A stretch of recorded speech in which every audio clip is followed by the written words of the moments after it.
Howdy, folks. Doctor McFarland here. It is Tuesday, and I'm going to play some guitar, talk about my trip to Sweetwater, and answer any of your questions that you may have. So, y'all come on in. Let me know your name, where you're from, and possibly what you had for dinner tonight. Who knows? This is my Kiesel 7-string. It's an Aries bolt-on. They have now come out with a neck-through option, which honestly would have been really cool, but I'm fine with the bolt-on, so it is what it is. It does have an extra input on the back, which is the original input, and people kept asking, it's like, hey, why don't you give us an input where you normally have an input jack? So they did. So now you have two inputs on the same guitar, and that's cool for multiple different reasons.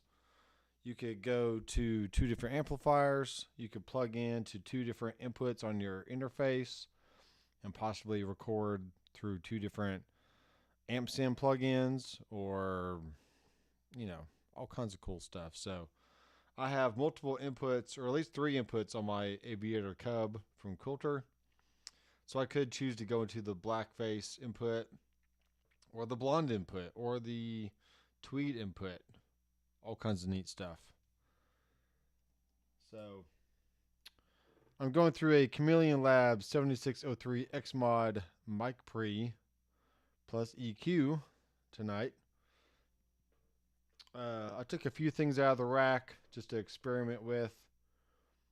And I may make even more changes here soon. Who knows? It all depends on what I want to do. But y'all definitely come on in. And Greg Barth is in the house. He's got some cool stuff cooking up, I'm sure, like he does all the time. So I hope to try that out soon. And to give you a little insight, Greg, I do have some FR options, but I have the Quilter Aviator Cub over here, and pretty much like any other amp I would normally use with a Mahler, I just use the effects return of the amp, so that gives me the power amp and my speaker setup.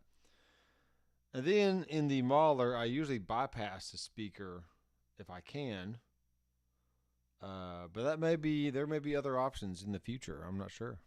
So.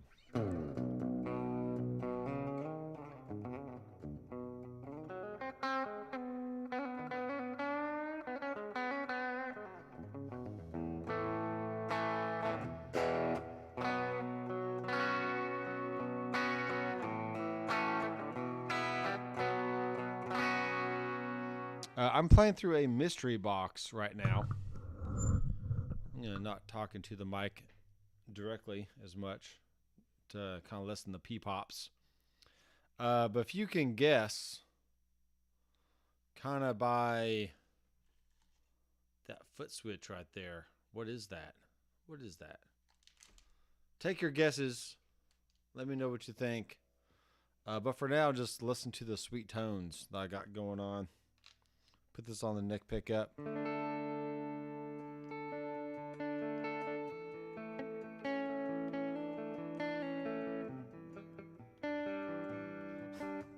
Not very sweet playing, but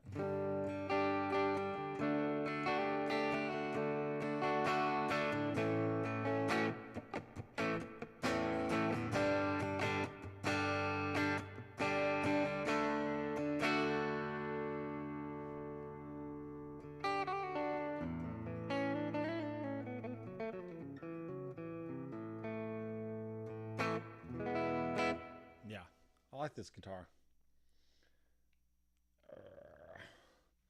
It's technically my first 7-string guitar. It's my first real 7-string. I bought it at a 5 and dime. Actually, I didn't. Pay way more than a dime for this. More like 5 million dimes.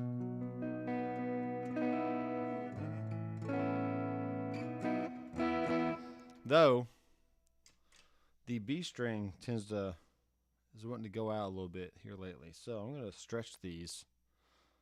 because I feel like I stretched them before, but maybe I need to do it again.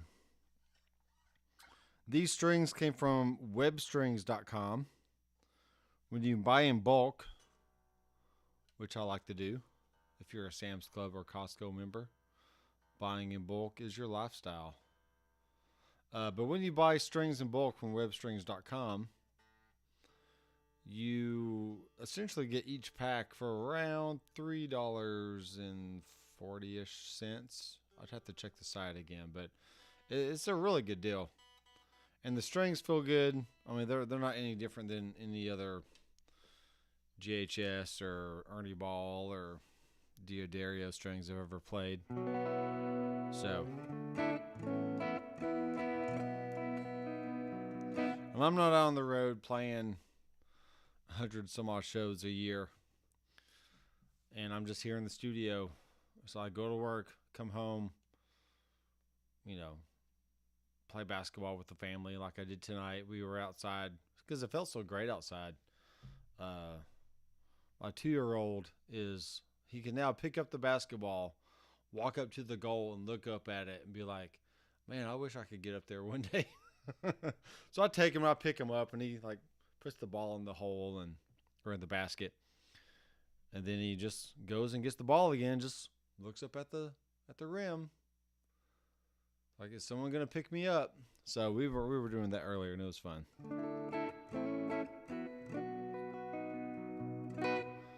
So yeah, any guesses on the on my mystery box I have here?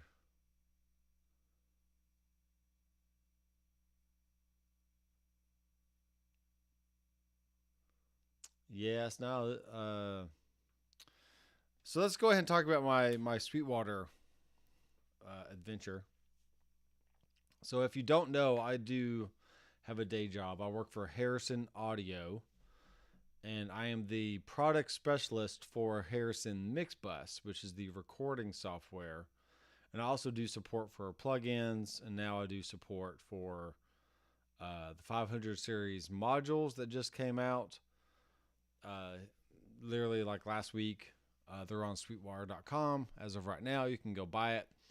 Or you can go buy the new $105,000 analog console from Harrison Audio. And this thing is pristine, and it is very nice. The faders feel great. All the components and parts are quality. There's no wiggly knobs anywhere. It's just all solid. Feels great. It has a huge armrest, like a 10-inch wide armrest. So you can set computers and laptops and notepads and phones and keys, whatever else you'd want to sit down at your console. So me and the boss man drove up to Fort Wayne, Indiana, which is where Sweetwater is. And we gave 3 different presentations. 1 or 2 was on Tuesday morning, one at 7:30-ish, and then the other was about 10 or 9:30, something like that. And then we did another one on Wednesday morning, and so we probably spoke to about 600 to 700 some odd Sweetwater engineers, sales engineers, because they engineered the sales. And I got to play bass in front of all those people and show off the new 500 series modules. I talked about some plugins that we have available through Sweetwater.com. And it was a fun trip. So I've never been to Sweetwater before. And it's basically, you walk in to the side there, and there's like a little history lesson of like how the original guy that started Sweetwater started. He's basically had a mobile recording studio in his Volkswagen van, and then he would start selling and stuff from his van and other shops and whatever he was doing. And now that all those years later, we have Sweetwater.com, which is like the Amazon of guitar and recording, drums, pianos, all the musical stuff. Okay. So from there, they have a really nice not a huge, but it's a pretty good size guitar, or let's say a music store. Because you walk in and there's like some accessories. There's some like a whole headphone wall over to the left, and there's an acoustic room. There's an electric room. They also had electric guitars and amps in there. Then there's a used room, kind of like, because now they have the gear exchange. You can sell your used items on Sweetwater.com, and then you can either choose to get the money back, or you can have it as store credit. I think either some or all of it that you can use towards your other purchase, and they actually don't give you any fees at that point. Because otherwise they would take a fee if they gave you money. But if you just keep the money in your account, there's no fee, and then you can turn around with that money and go buy something else on Sweetwater.com, whether that's B stock or brand new, whatever you want. So pretty good deal. Not too bad. And nowadays I've noticed that they have this thing called like bonus bucks of some sort. So essentially, if you pay in full up front, but you still put it on the Sweetwater card, then they'll give you like a rebate kind of deal. Like if you spent $1,000, that might give you $70 back, or they put the $70 into your account, or whatever that amount is, and then you can build that up, and then you can use that money to buy other things from Sweetwater. So they had that. They had the drum room and the piano room and the recording room and PAs and mixers and all that stuff. So they essentially had a store right there in their building. And then have a really nice cafeteria. You do have to pay for the food, obviously, but it's just a huge sitting area with pizza and salads and all kinds of other food items that that would be good for lunch or dinner, breakfast, whatever you're eating any time of day. And then upstairs they have like a little hospital area. So if you're sick or need help of any way, medical attention.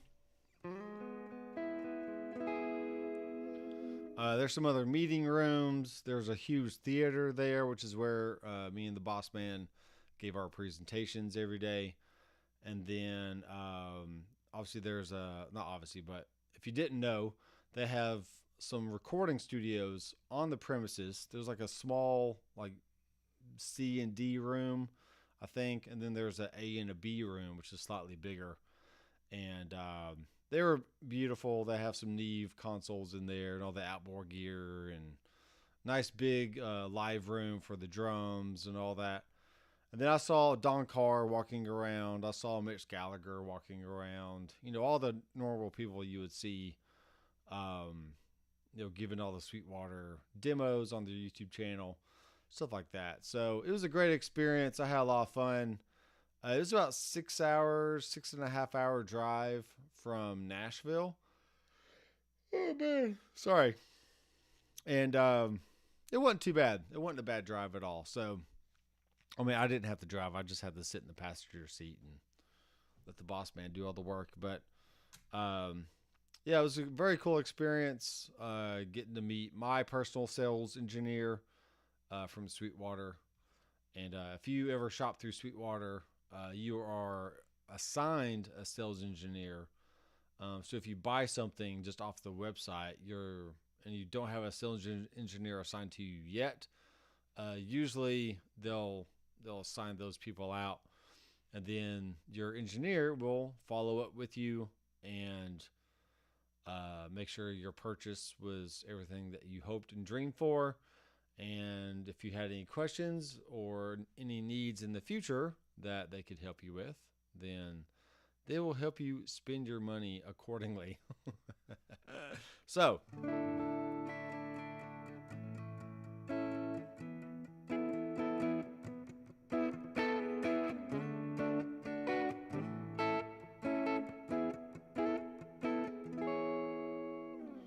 yeah.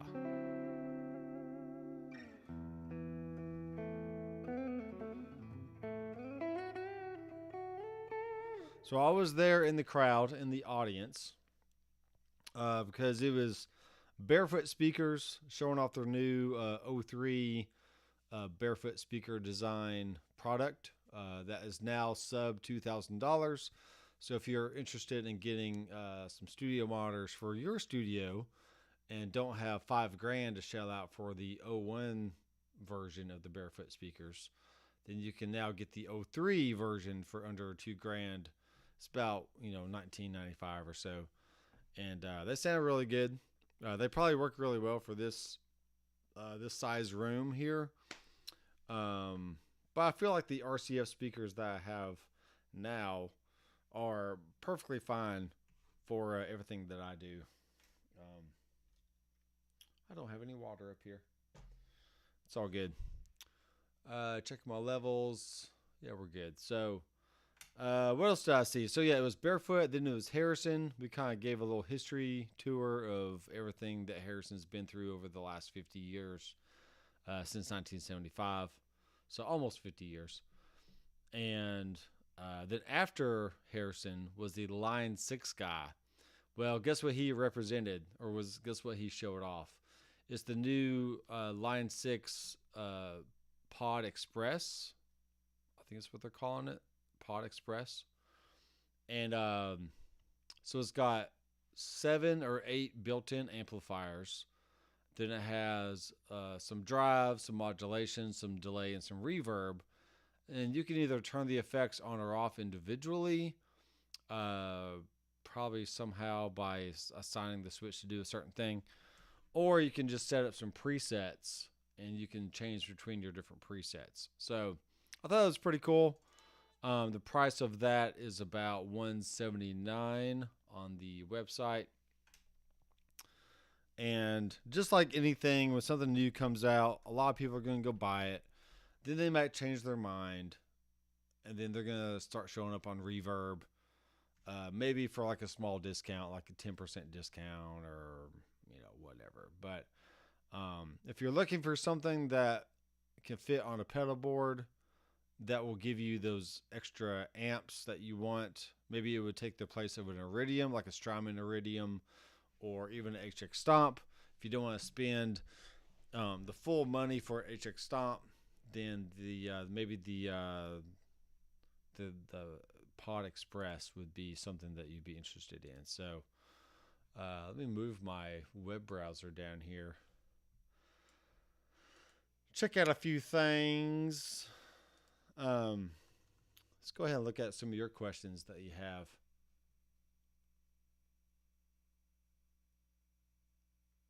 Yes, that's what you're referring to, Andrew, is the Pod Express. I think that's what it's called.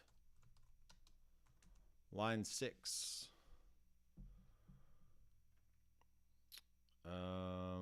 Yeah, Line 6 Pod Express pedals for guitar or bass. Guitar or bass.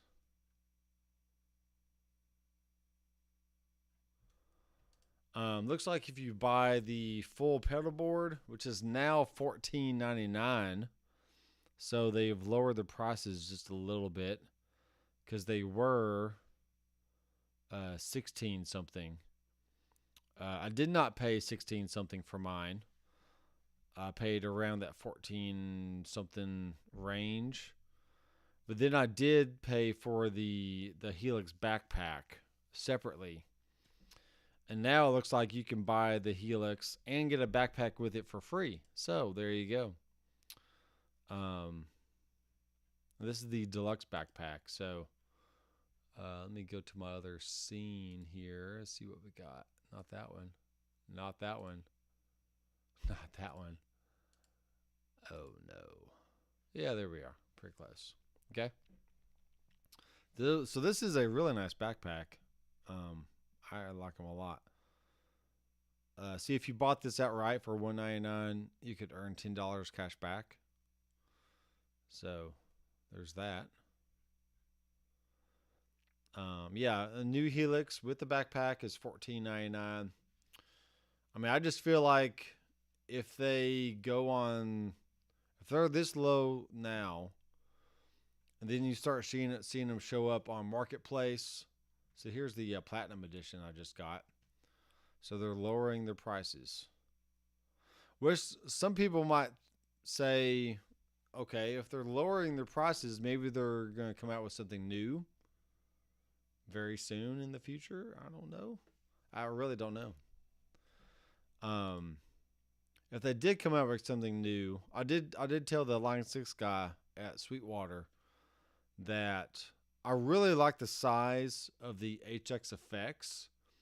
If that unit had amplifiers built in, wow, it'd be a pretty powerful little unit. It'd basically be a little bit, well, actually it'd be about the same size as your Quad Cortex.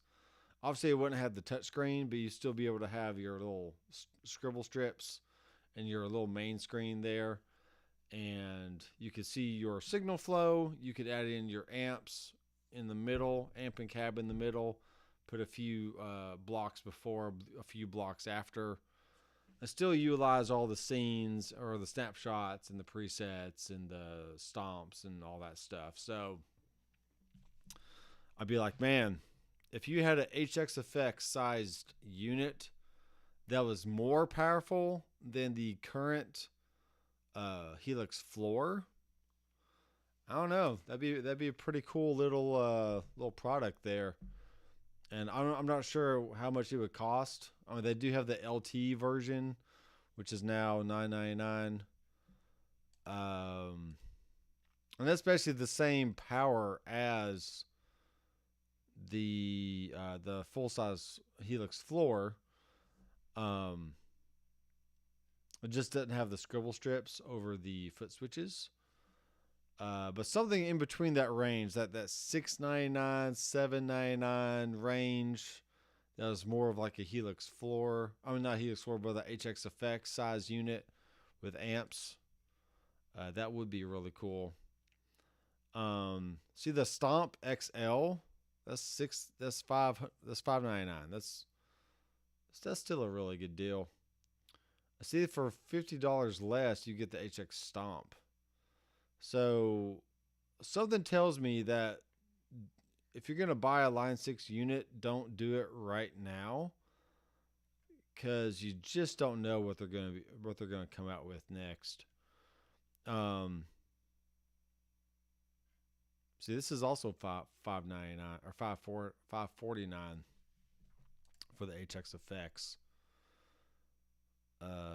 One person has this B stock item in their cart. Order now before it's gone. Ooh, you could be that next person that buys this and steals it away from the other person. That'd be hilarious. But yeah, the HX Effects has all the effects in there with no amps and no cabs. But man, what if you had amps and cabs in there? That'd be...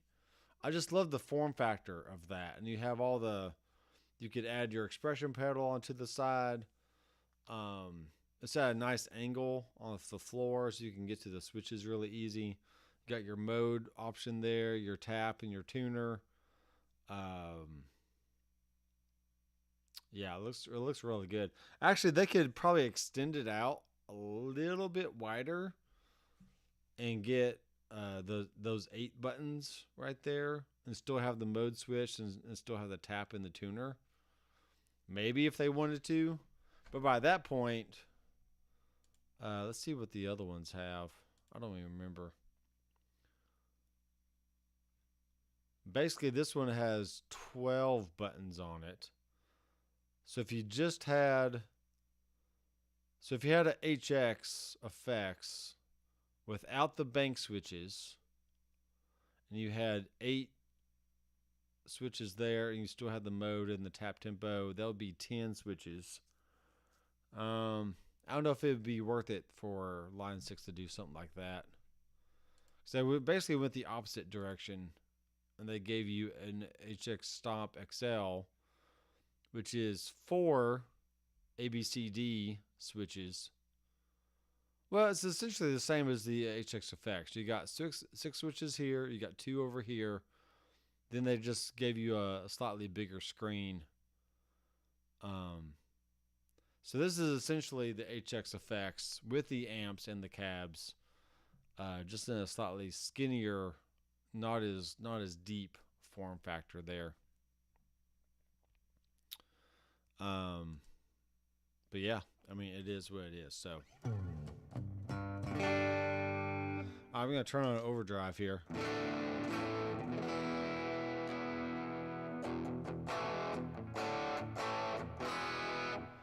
And I'm gonna edit, and I'm gonna go over, and we are going to push on it. I'm gonna bring up the volume a little bit.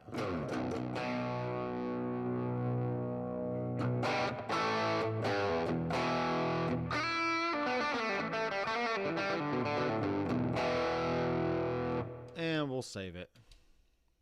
Okay.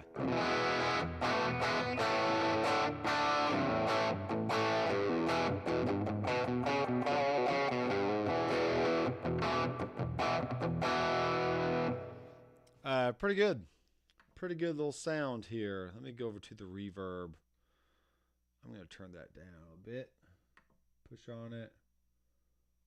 We'll change the mix. We'll hit save.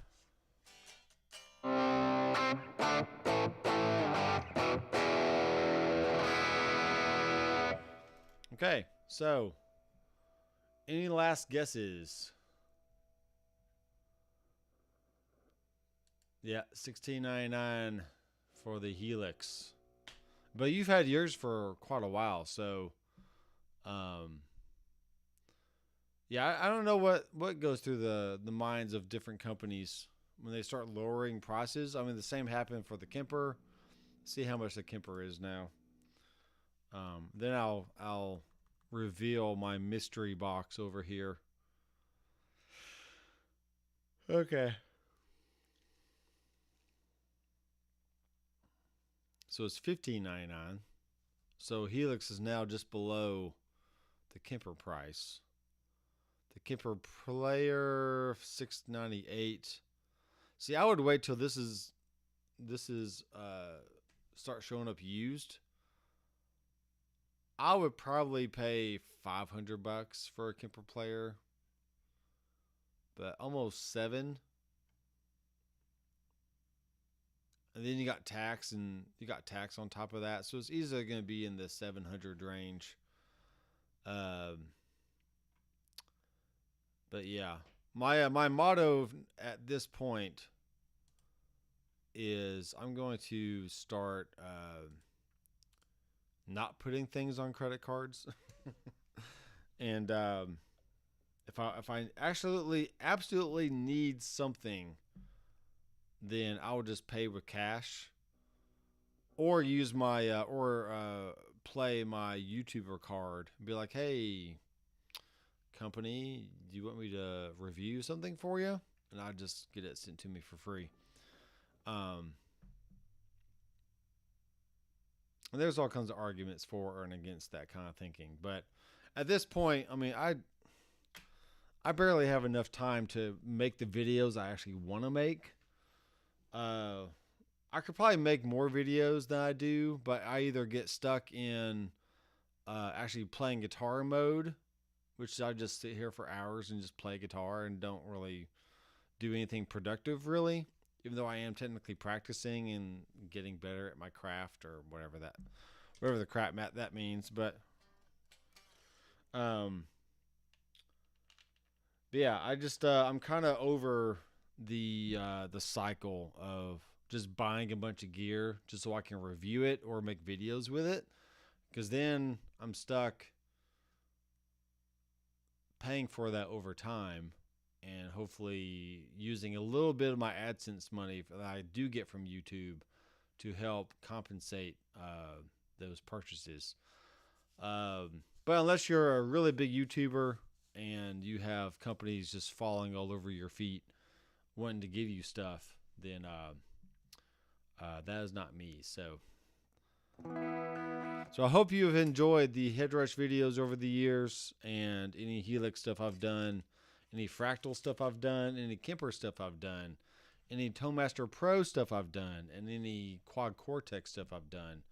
Because other than the few items from Headrush, I have paid for everything myself, which you got to pay for stuff too, right? I mean, you go out and buy stuff all the time. So I don't expect anything for free at this point. But I'm so busy that if I'm going to start reviewing other things, I don't have the money or the time to just go buy it. I really, if the company is that interested, I will gladly receive the unit for free, and then possibly just send it back because I can't keep everything. I only have so much space in my studio. But anyway, it's an interesting mindset of I don't consider myself a YouTuber because I don't do this full time or as my full time job. But I do like teaching. I do like inspiring and the next generation of musicians and showing how some of this gear can work for you in your situation, whether you're recording or maybe you're playing out in a band and need something to amplify your guitar sound. So.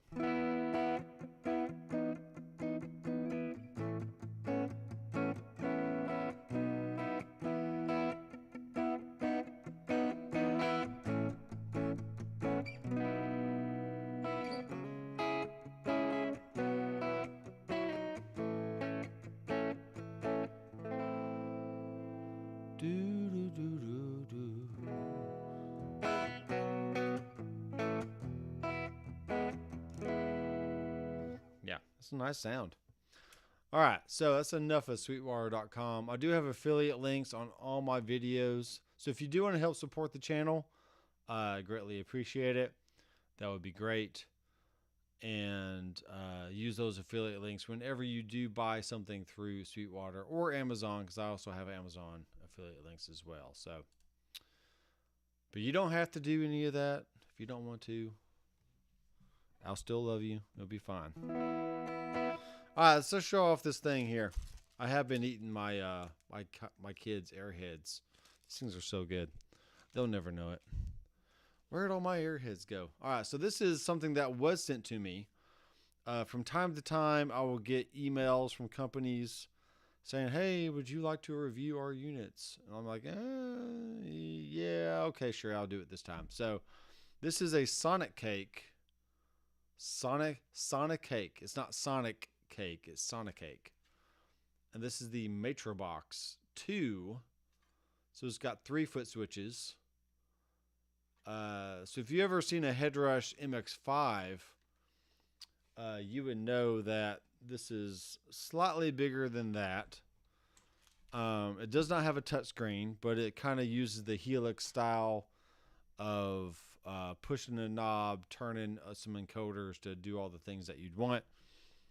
And I will be doing a full range, full response FR video. It's a FR video, full range, full response.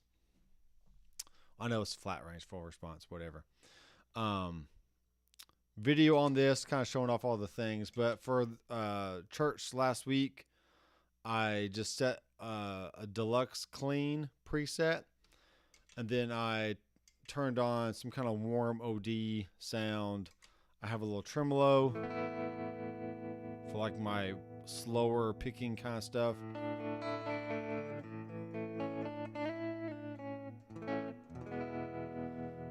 I'll turn this up a little bit. And then turn on a little delay.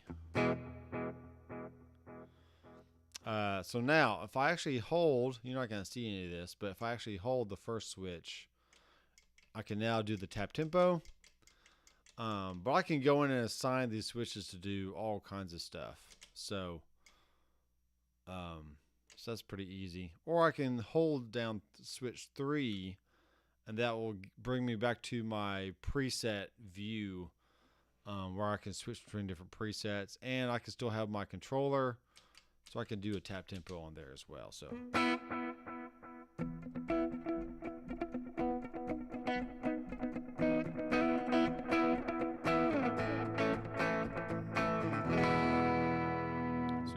Go. Pretty simple little unit. And I also, at the same time, I was like, hey, while you're at it, go ahead and send me something else. So they sent me the Twiggy Blues, which I chose. This is the Twiggy Blues little thing, and it actually sounds really good. So when you do not engage the blues button, it just gives you a nice clean platform, and then you can kick in a compressor, which if you turn the compression all the way down and then turn the boost all the way up, that would give you just a good boost pedal. And then that would go into your blues sound. Think of it like a blues driver from Boss, I guess. So it's just a good blues sound. And then you can have either a slapback delay, or you can set this to a certain time, however you want. But it does not have tap tempo on it, though. So it's kind of one of those set and forget kind of deals. And then you do have an air reverb kind of deal. So you can just kick in some reverb. But yeah, I tried plugging it into the interface here, and it did something weird. But it sounded great through my FR option, the Fender FR10. So anyway, those are 2 units from Sonic Cake, and I will be reviewing those on the channel. And what I like about, and I've also went back on Sweetwater, and I was let me go back here because this would be fun. Just for example, so the Twiggy Blues and other form factors like that, those are for people who are not really anti-modeling, but they don't want to do all the deep dive menus and building presets and scenes and snapshots and all the stuff, you know. Like, okay, just give me something relatively cheap, under $100, that I can get a little boost, a little drive, a little delay, and a little reverb. Turn those on and off at will, and still be able to go direct to front of house. Just with that little pedal, you don't even have to have an amplifier on stage. Even though you could technically run this into the front end of an amplifier and get some cool sounds. You could also do this into the effects return of an amp, because it does have an amp sim already built in, and then you can turn on or off the cab sim right there as well. So if you're going into an amplifier, you can just turn that off real fast. Like I said, you don't have to deep dive into menus or any of that. So anyway, we're back on Sweetwater. So what you get for the person that doesn't want a mauler, I really think this is a good option. The Tech 21 stuff, you have like the Richie Kotzen option here. This is pretty cool. So you're getting you got an XLR on the right side over here, like that. So you got XLR direct to front of house, which is great. You have your tap tempo for your delay, which is really good. You do have a built-in reverb, and you can turn that on and off with that switch. Then you have your Sans amp, which is the actual amp in the built in. You still have your level, high, mids, and lows, and drive. So you can get a good clean or crunchy clean, whatever you want. And then you have the option to kick in an overdrive. And you have a boost with just a single level knob, or you can turn that into a compressor. So this is $359. And I know the new Line 6 is $179, and there's, you know, cheaper options, there's more expensive options. But this is an all analog pedal, or at least the amp and drives are analog. Maybe I'm sure the reverb and delays are digital, but still. And also when you buy this outright, oh, never mind. Okay, so you don't get money back when you get that one, which is fine. But if you, I mean, look at the Tonex though. The Tonex is $3.99, but that just gives you amps and cabs and a little bit of compression, I think, and also some reverb possibly. So it doesn't have the delay, doesn't have a separate overdrive in it and a boost.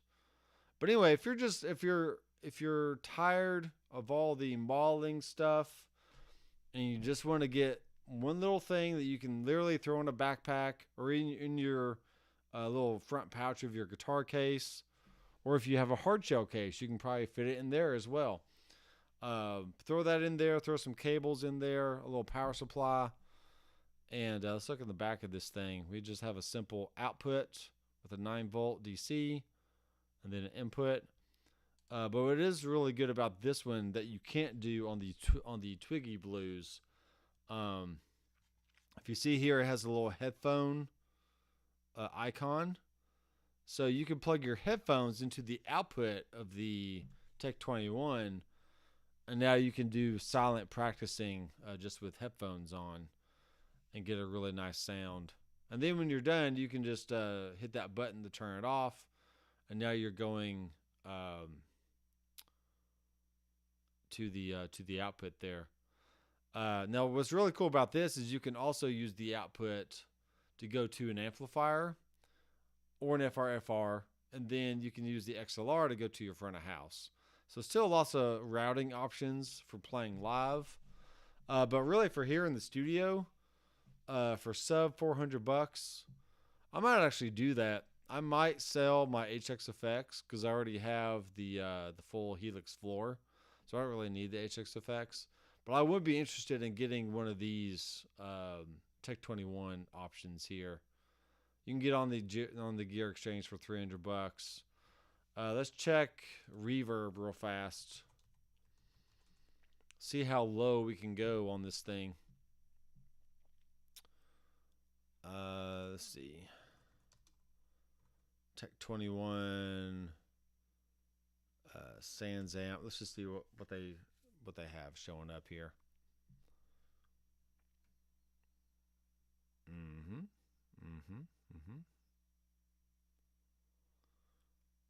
So this one is a programmable one, which is neat. Just kind of looking around. All right, so here's a Richie Cons. This is version 1. So you can see it didn't have all the other fancy stuff that version 2 had, so I wouldn't want that. It's got to be the version 1 kind here. Oh, my foot is freaking out. Okay, so here's a 2.0. And this is $274.50 with free shipping. Where's my phone here? That's a pretty good deal. Oklahoma City. So let's just say, for example, I added 10% to this. So carry the decimal point. That's $27. I can't do math in my head. So plus 27. It'd be about $300 out the door. So yeah, there you go. This is for anybody that is not against modeling, but you just want to keep it simple. And you know what you get when you plug in. You get a nice clear amp. You got your OMG drive pedal. You got a boost. You have your reverb and tuner. It does have a built-in tuner, which this one does not. This little Twiggy Blues does not have a tuner. And let's see who's watching here. Still 6 people. Hey, that's great. And then your delay and tap tempo. So lots of cool options for a fly rig.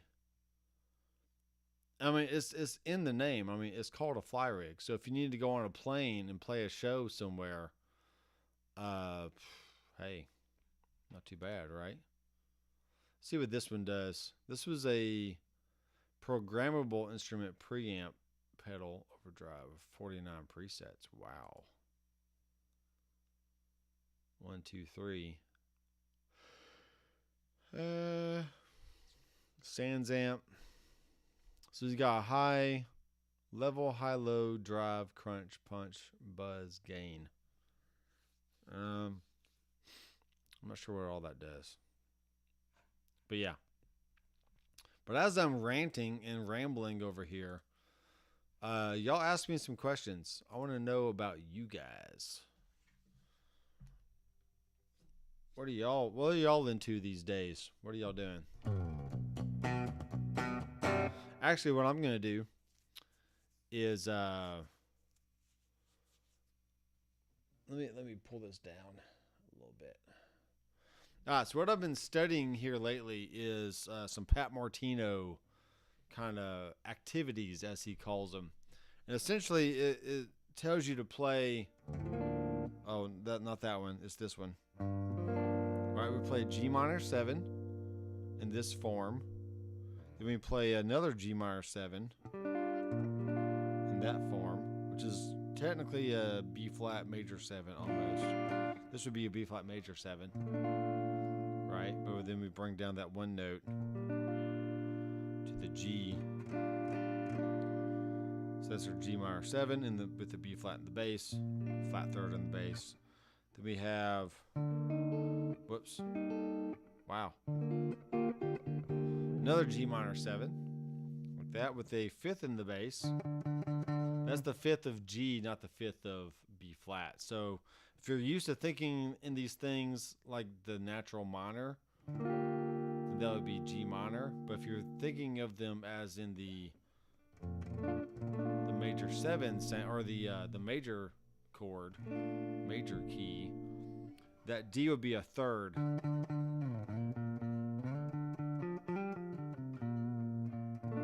Stuff like that. Okay, so there's those shapes, and then you got one more shape with the G minor on top, and then you got the flat 7 in the bass. Or if you're thinking B flat, then that's the fifth in the bass. Then you have these scales that go along with that.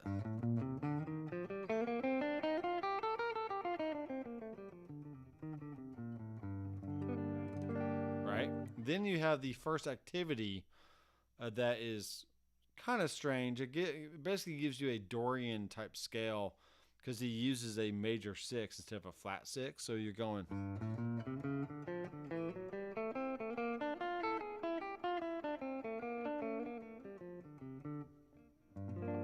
Right? Stuff like that. And then you can do this next one.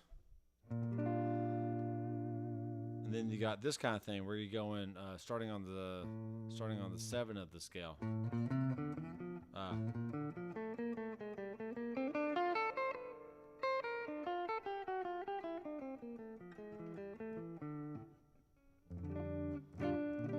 Right? And then you got this one. Shoot.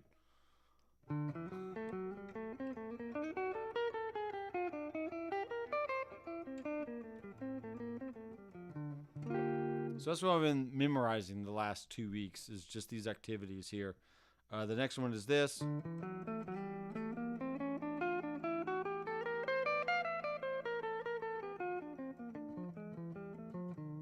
All right, then the last one is this.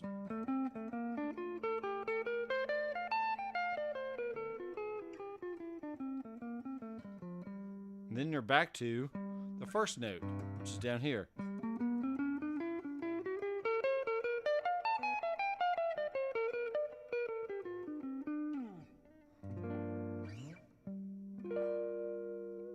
Okay, so that's all 5 activities. And so you would usually play those over a minor 7 type shape. But I've been experimenting by playing those over like a 2-5-1 kind of deal.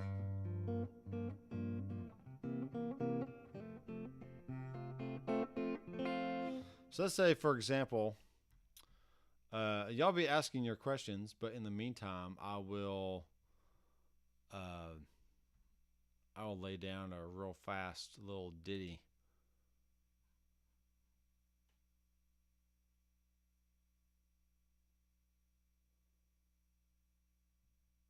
And of course, Greg is tearing frequencies apart, which I would expect Nothing Less from Greg Barth.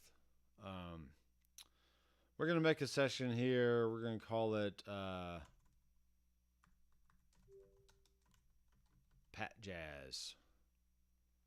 Because we can.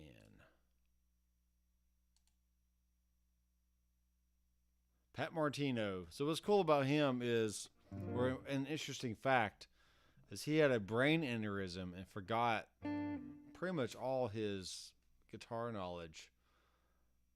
But apparently he had enough knowledge to know that he loved the guitar, so he got right back into it and just started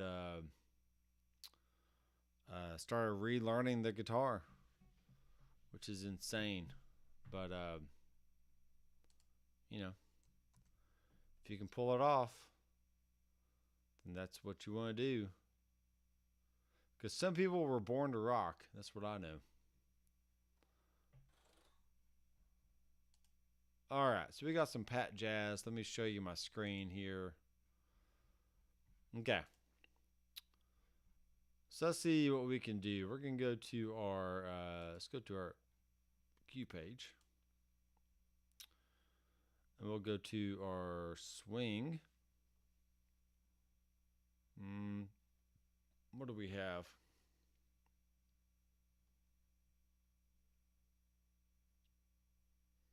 Jazz Buddy. That's what we have.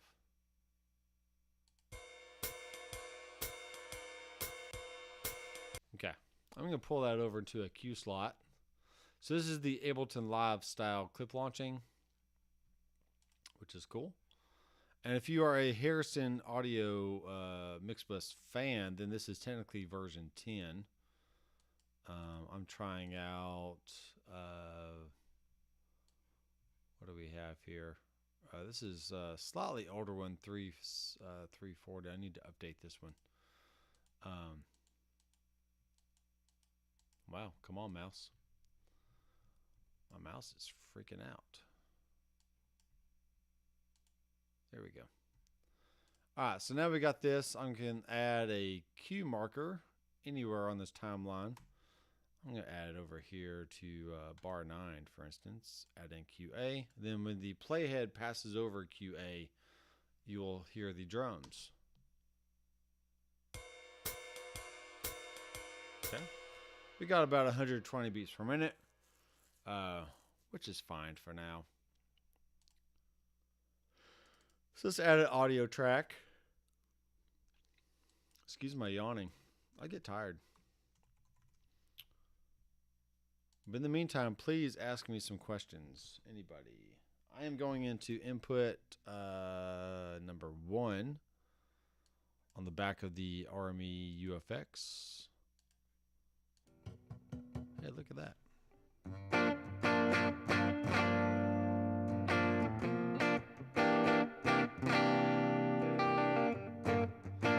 Check. Actually, I'm not. Sorry, I'm going into input number 2.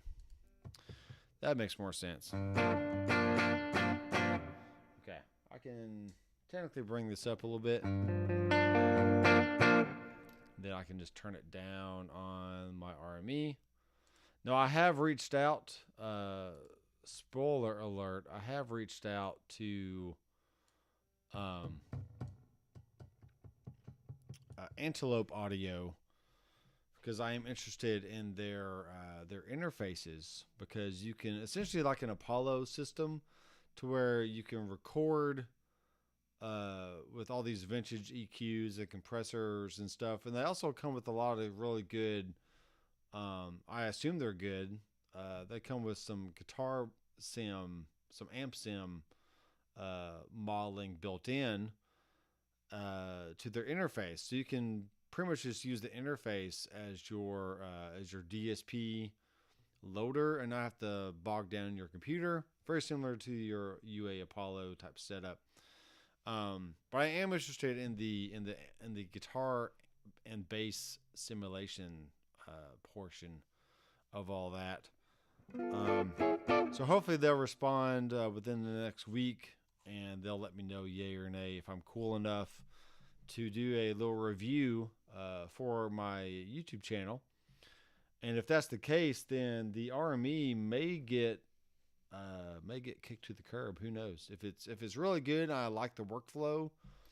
Because right now RME is my main source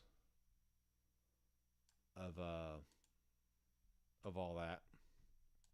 As my main interface, but I've used all kinds of interfaces over the years. So, all right, so here we are. I'm going to turn the click on, like so, and you're going to hear it.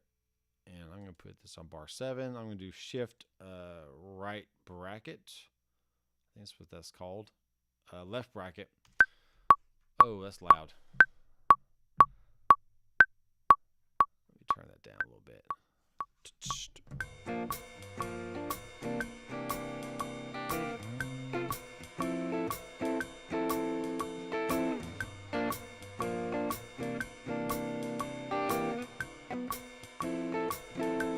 Okay, now that I'm warmed up, I can actually play a little bit. Let's go like right here. 1, 2, 1, 2, ready, go.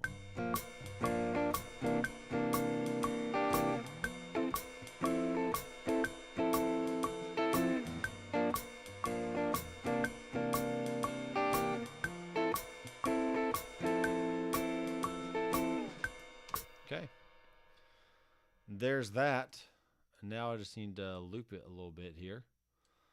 Now I have an option. I can go Shift Control C. Wait, is that it? No, Shift Command C. That's not it. Let's undo. What am I doing here? I think I have to highlight it first. Shift Control C. Okay, I'm going to bounce this to slot A. Call this guitar. And what that does is it puts it in a slot on the cue page. So now I have the drums and the guitar. And when I play this,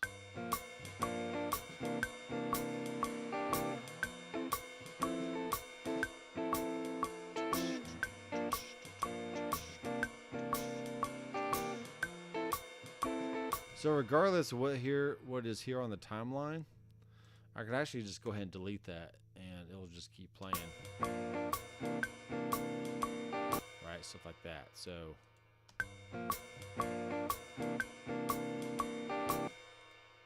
though it should only do it once it passes the weird.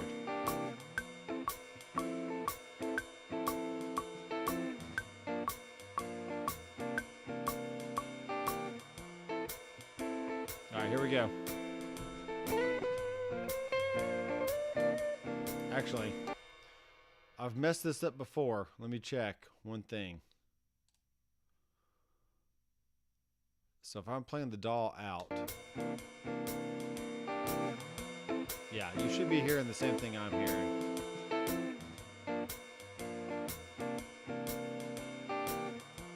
Okay. I've done that before, but I'm actually mirroring the headphones output. So whatever I'm hearing in my cans, that's what you should be hearing as well on the live stream. Greg, I did go down the Sweetwater slide. I have a short on my YouTube channel. You can see that. And actually, I might show it here in a second. Let me go to my back end here, my thing. All right, so check this out. If you can see it. Uh-oh. Here it comes. Yeah, here we go. Woo!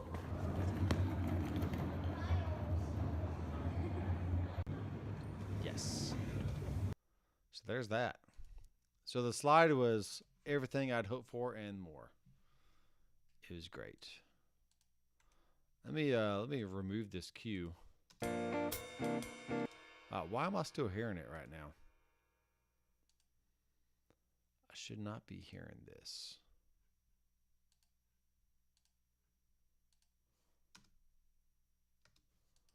Play cues.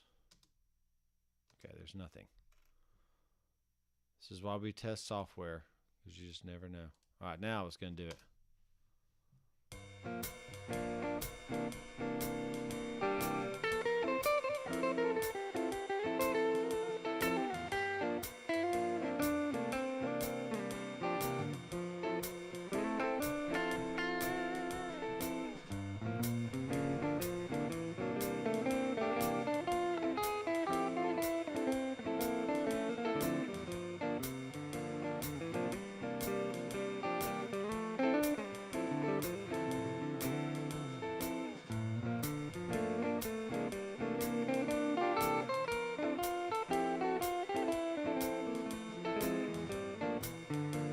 All right, so that is interesting, because the way Pat Martino kind of shows it in the book, or in his PDF file that I have, is he's treating this like you're in G minor or you're in B flat. Okay, but since we have that major 6, which is the E, and E is a 7th of F. Okay. So let me play the top end of this phrase here. So there's my F right there, where it's my root.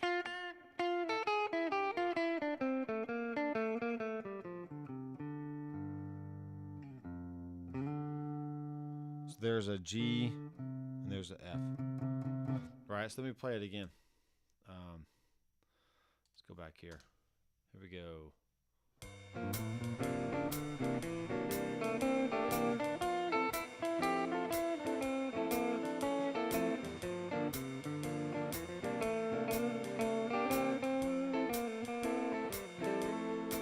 Okay, next one.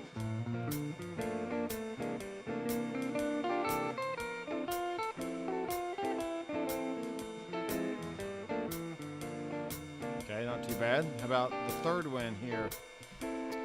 Bye-bye.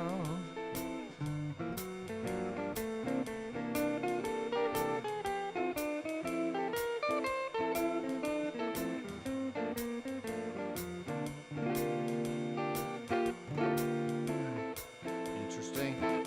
All right.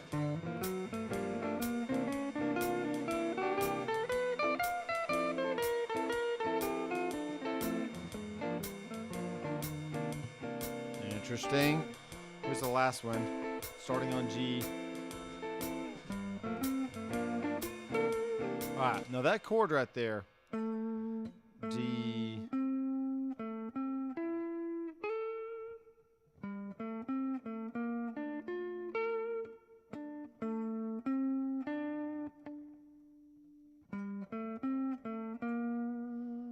So what note is that?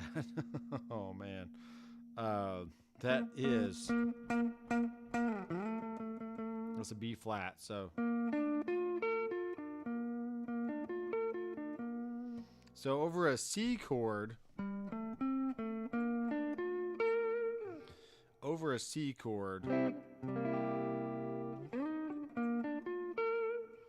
B flat, D, F, A, over C. See, they don't really work over a C, but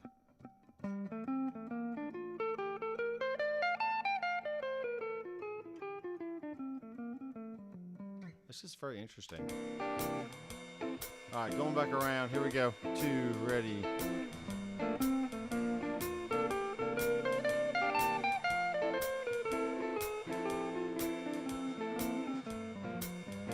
I don't know.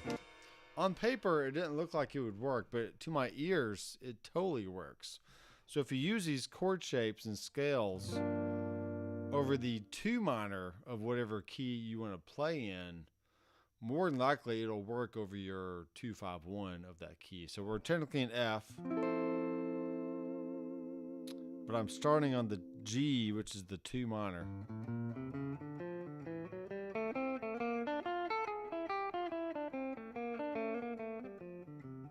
Yeah, very cool. Very cool. 4 people watching. Come on, folks. I need some questions from you. I need your questions and I'll give you my answers. Now, what's neat about the cue page here is we essentially have an eternity worth of loops that we can just play forever.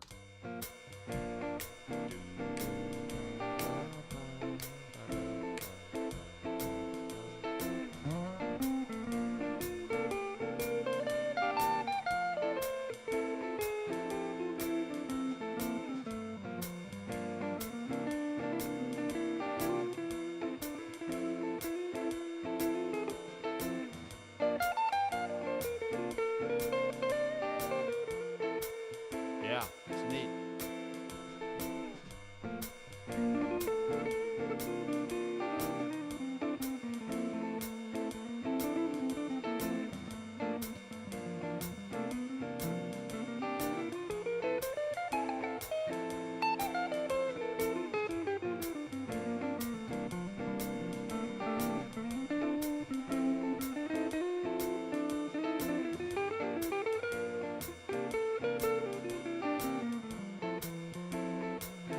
This is my F.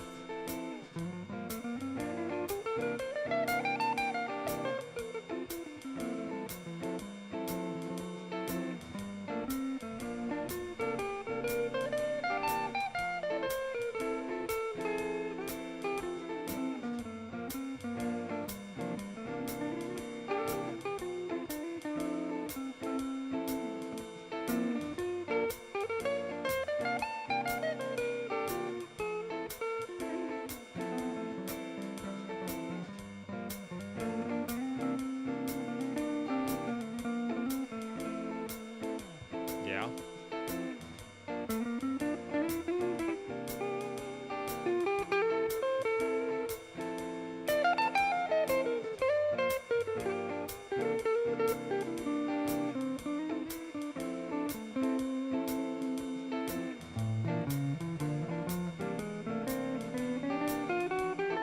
See, that one doesn't sound right. Let's try this one.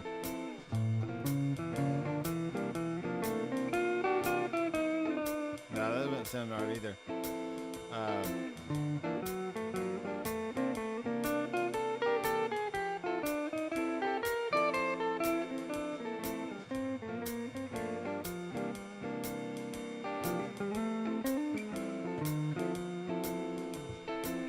Yeah, ba do ba ba ba ba da ba ba da ba ba.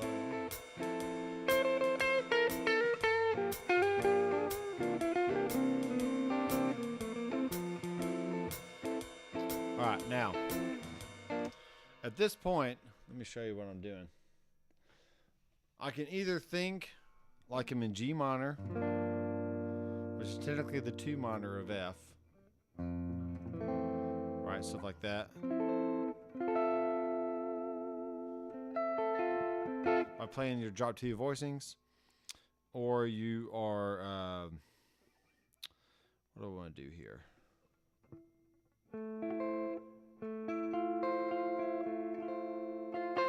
But at any point, you can always do a little,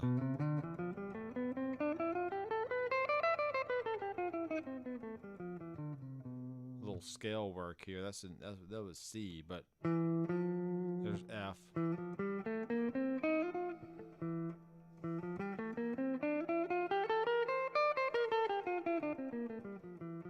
All right, let's just play that one scale over this.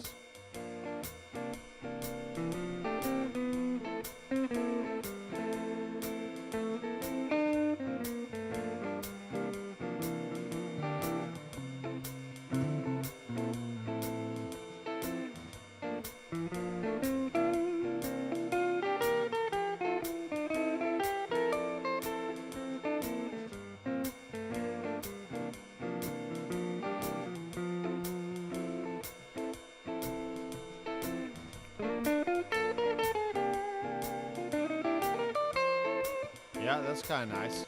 So I'm taking this top part of that lick. Though I wish if I did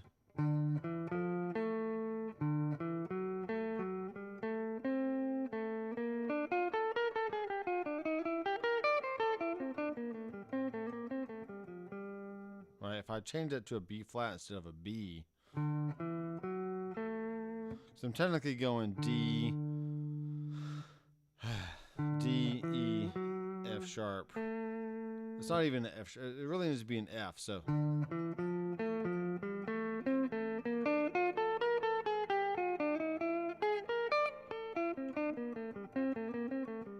The top half of that works really well. So.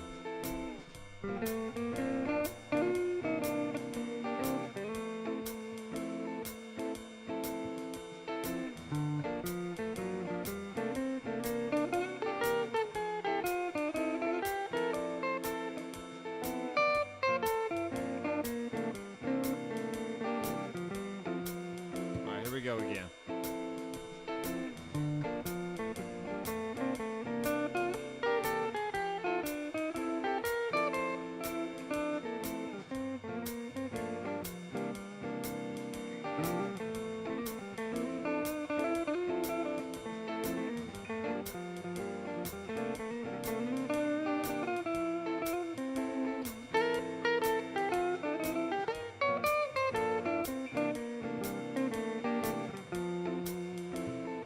Anyway, so it's just 251 stuff in the key of jazz, and it's getting me out of my norm of playing like the same 5 blues licks over and over and over. Though I do love One Woman, and I love One Woman, many guitars. Obviously, as my shirt says, love One Woman, many guitars. That's it.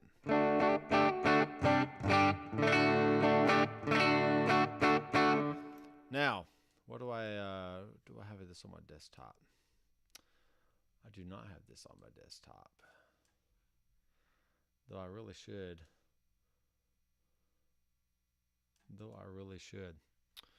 All right, guys. What string gauge are you playing? I play on 10 gauge strings. I was on a 11 gauge kick for probably 15 years or so. But these old fingers are not getting any stronger. Let's just say that. And honestly, I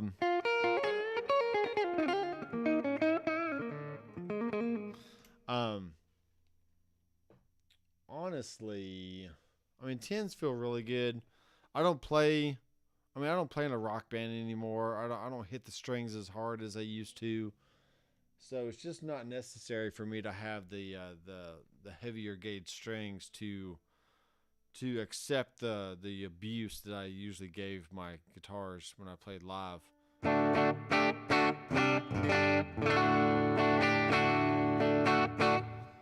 But let me go real fast to whipstrings.com. Let me show you the strings that I use, because I really like them.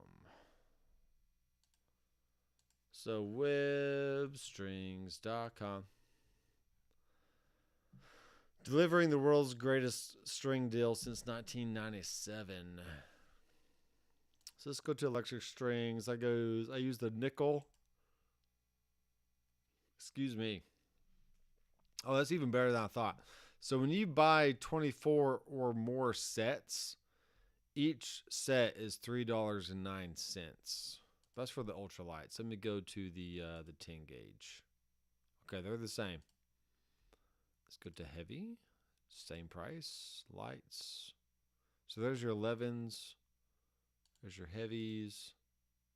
Yeah, so the price didn't change. So just using the run-of-the-mill 10 to 46. If you buy 24 sets or more, they become $3.09 per set. And when you spend over $80 or more, you get free shipping in the U.S. So you still have tax, of course, but let's do some quick math here. Let's do some quick math. Let's just say we bought 24 sets times 3.09. That would be $74.16. Not too bad. You could go and throw in some acoustic strings if you wanted to. Maybe some phosphor bronze. You got 80/20s. You got acoustic mag. which is that kind of pickup right there. These become $4.59, but if you just bought like one pack for $4.99, that's still a really good deal. Magnetic sound hole pickup.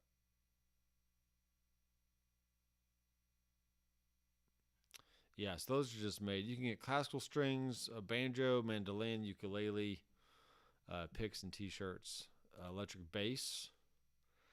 So like a 4-string set is $12. It's pretty good.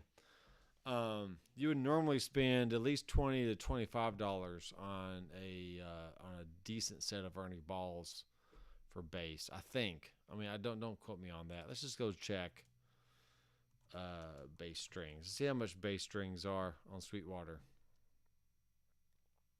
Okay, not too bad. They're $20 there. Versus on web strings, they're about $11.99 if you just bought 1 to 5 sets. And then 6 to 11 sets is $11.49, and then 12 or more sets is $10.99. So, still staying within that $11 to $12 range. But yeah, see how much a 5-string is. See, those go up to $14.99, so not too bad. Banjo strings, $3.19, $2.89. Yeah, good deals. Good deals all around. If you're needing strings, I mean, I can't give you a better recommendation for webstrings.com. They definitely don't feel any better or worse than your run-of-the-mill Ernie Ball strings. And honestly, when you buy in bulk like that, you can just save so much money. So I have 2 boxes in my attic here. I have one box for my 6-string guitars, and then I bought a lot of 7-string packs because now I have 7-string guitars. So honestly, I feel like the sets I have now should last me a few years. Honestly. Just pay $80 once, one time, and then it usually lasts me a few years because I just don't go through them all that often, and I don't change strings all that often because I just play here in the studio. I don't play out at all, and when I do, I only play at church. So it's not like I'm wearing out the strings a lot. And plus, I have so many guitars, I just don't play on any one guitar all the time. So yeah, there you go. Thomas Moore is in the house. What up, Thomas? Honestly, I'm getting a little tired.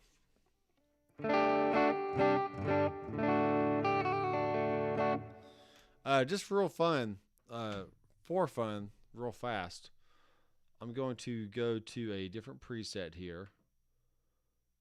And let's call up an amp. Let's actually turn on the cab first. Let's go to a custom 2x12.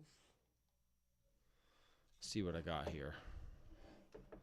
See if I can keep this pulled up. Uh-oh, I got a piano on. Turn that on. Yes. Let's turn the amp on.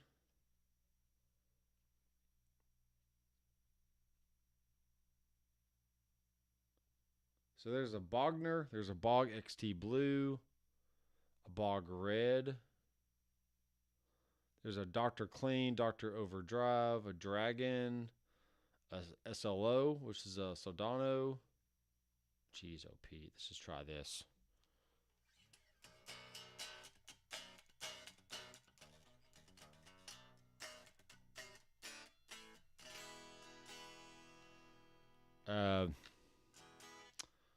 Something's going on here. Let's exit out. Oh, I probably need to turn it on. How do I turn it on? There we go. Turn that on.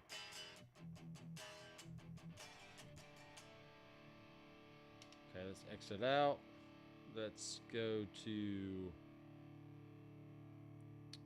preset settings. Let's turn the volume all the way up.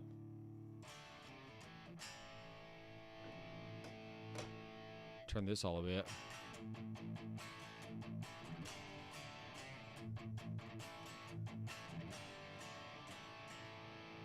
Okay, let's go back to my amp. Let's go to volume on this sucker.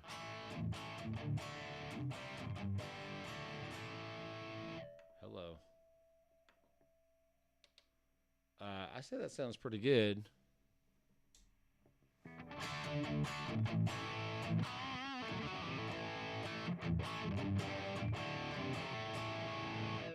Okay, let's go to my cab. Let's see if there's a volume thing on this.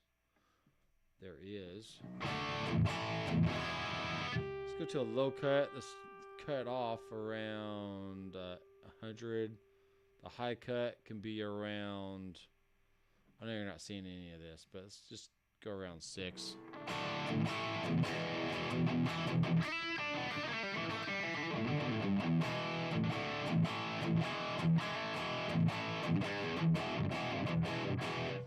Cool. We'll save that.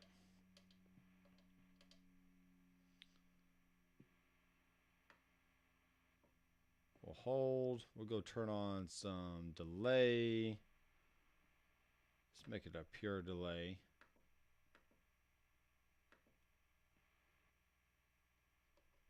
There we are.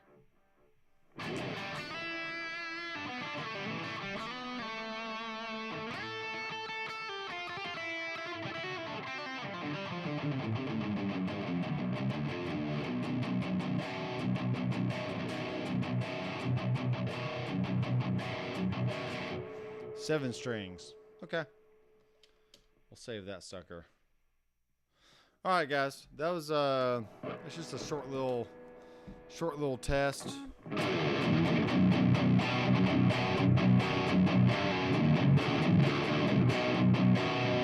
Whoa, why did that volume go down like that?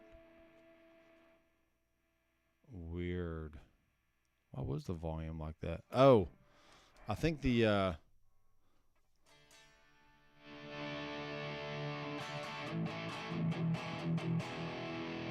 volume pedal was off a little bit. Let's go back to my cab. Turn down the volume there.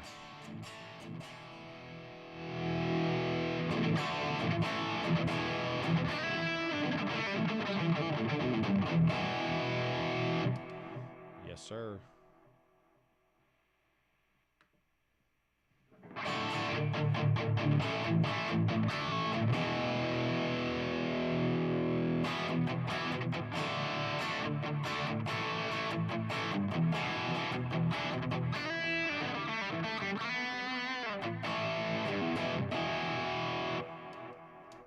Okay.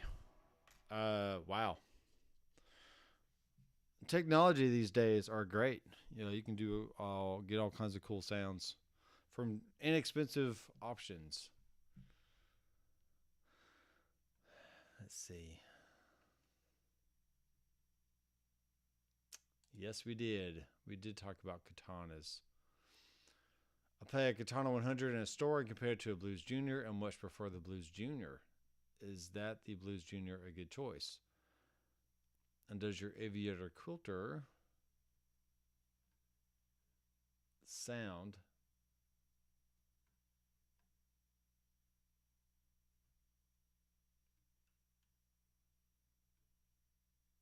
Yeah, I see that. Okay.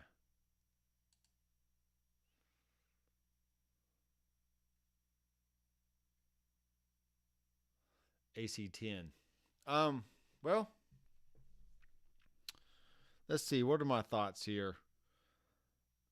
I mean, I can't speak for you, Thomas. I mean, if you prefer the Blues Junior over the Katana, it's really not a apples to apples comparison because the Blues Junior is going to have tubes, and a Katana is going to be, it's still going to be analog, but it's not going to have tubes in it. So there might be just a very small amount of difference there. Maybe that last 5% that you're hearing that you just prefer over the Katana. The guitar is going to be a little cheaper. If it broke, you could easily just go buy another one, kind of deal. If the Blues Junior broke, you either have to replace tubes or you have to get it serviced, which could cost more in the future. So buying a buying a Boss Katana might be a better option. Whatever. But the quilter is really good.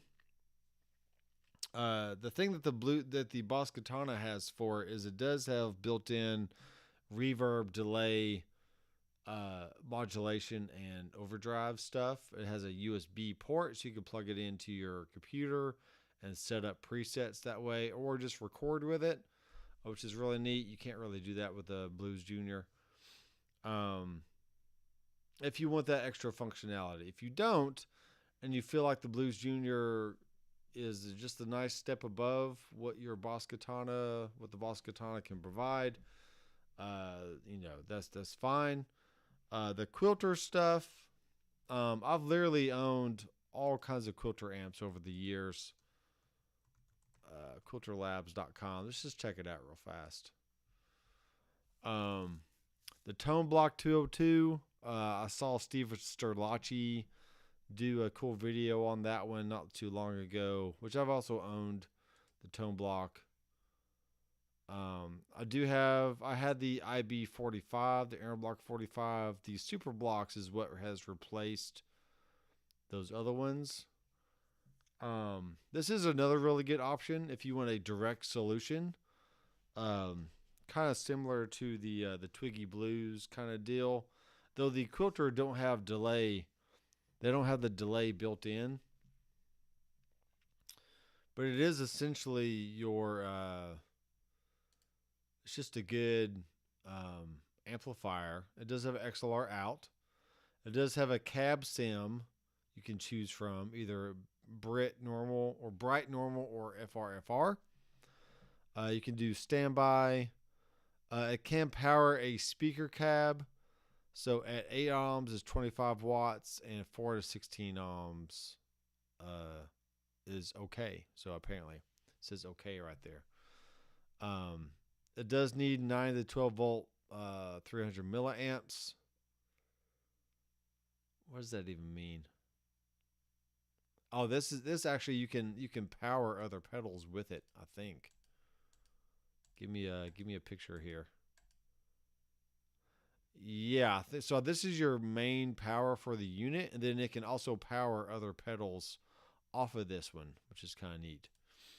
It does have a reverb on there. It does have a limiter, which essentially means you can crank the gain a little bit and then bring up the limiter, and it gives it this squishy, kind of saggy kind of feel to the amp. And then you have your different voicings. You have your 61, 57, and 65. So it's basically like your blackface, your blonde, and your tweed kind of sound, which is what my Aviator Cub is. Let me go find that one real fast. So guitar amps, combos. This is what I have. I have the Cub US. And this gets you some really good options. It's very lightweight. It's about probably 20 pounds, if not less than 20 pounds. But why I bought it is it has the speaker volume, and it also has a signal line out volume or headphone volume separately. So that means you could send a signal to your front of house and still control your overall speaker volume on the stage.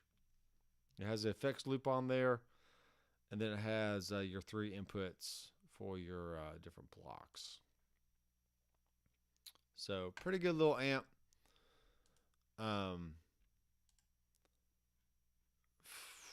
Man, I mean the Boss Katana for $350, $359, whatever it is, I still think is a really good deal. $379. I mean, this thing is just great. It's a really good option. And it's easy to have an opinion in a guitar store, but I would honestly try to take one home or order one Get it in your house, actually play it for a few days at like, gigging volume or jamming volume and see how you like it then, because honestly, this is a really good amp. And what's cool about this section here is what I learned is the line out, the signal that generates that is actually from not the master volume, but the gain of volume over here. So however loud you have this volume on the amplifier side, that's what is being sent to the front of house. And then your master volume is really how loud the actual speaker is in the cabinet. So it's great for controlling the stage volume while still being able to send your full signal to the front of house guy and not have the master volume affect what that is. So I still think it's a good option.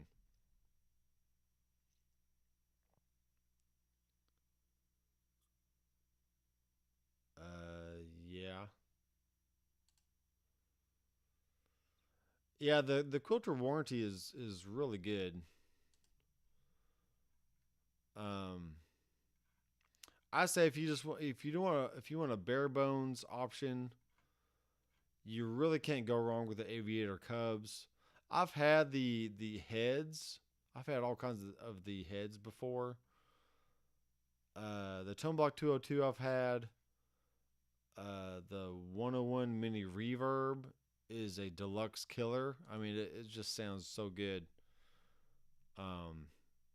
Lots of great players use them. Got some speaker options there. But honestly, I feel like the 202, Tone Block 202 is like the top notch one.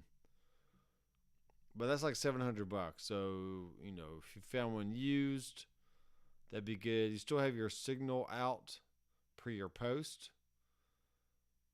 You do have a FR voicing on there, so you could technically plug a modeler to the front and get a full range flat response for the preamp without having to plug into the effects return kind of deal.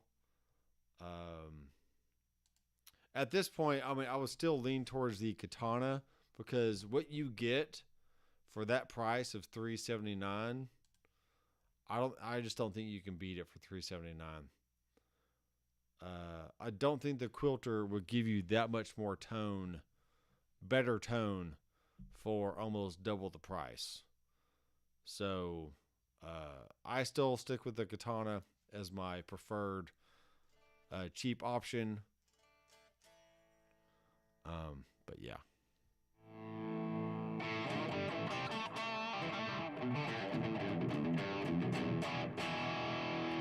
But then again, I mainly play through modeling amps or modelers through either headphones or studio monitors, and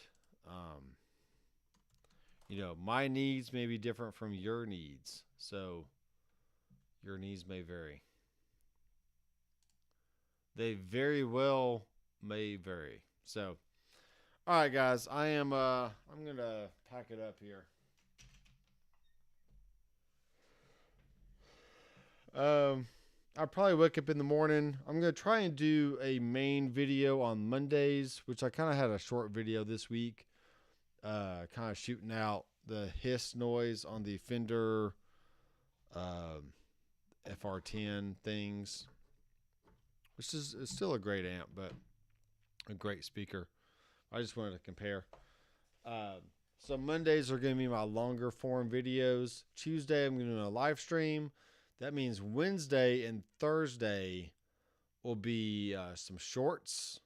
Or I can release another video for Thursday. Then maybe a Friday can be a short.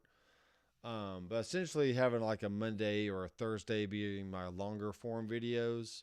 Then Tuesday is a live stream. And then have 2 more days of the week. Just have a short, like a little 30, 60-second clip of like me playing something or whatever. And then take a break on the weekend and then do it all over again the next week. So that gives me 5 pieces of content a week that I can crank out for you guys. So if you have any questions, please let me know either via my website or my email address, drmcfarland@gmail.com, or just leave a link or leave a comment in any of my videos that you've seen or maybe have not seen yet. And I will be sure to add those to the list, schedule out everything accordingly, and start answering your questions either during a live stream or in a pre-made video. So thanks guys for watching. I appreciate everyone who comes in and hangs out and gives me the time of day. So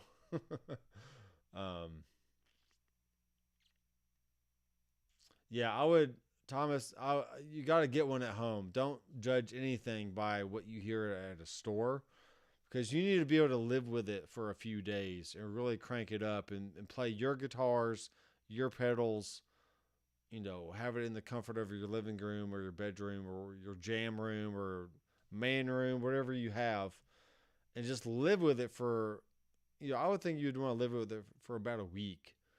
And then make sure you have that nice 30 to 45 day return window, to where if it's just not something that you feel is right for you, then you can just always return it. Yeah, that's what I would do. So, but don't give up on the Boss Katana. I think for the price, you just can't get any better for that price. And all that. So, thanks guys for watching. I'm Dr. McFarland. I will see you in the next video. Keep rocking.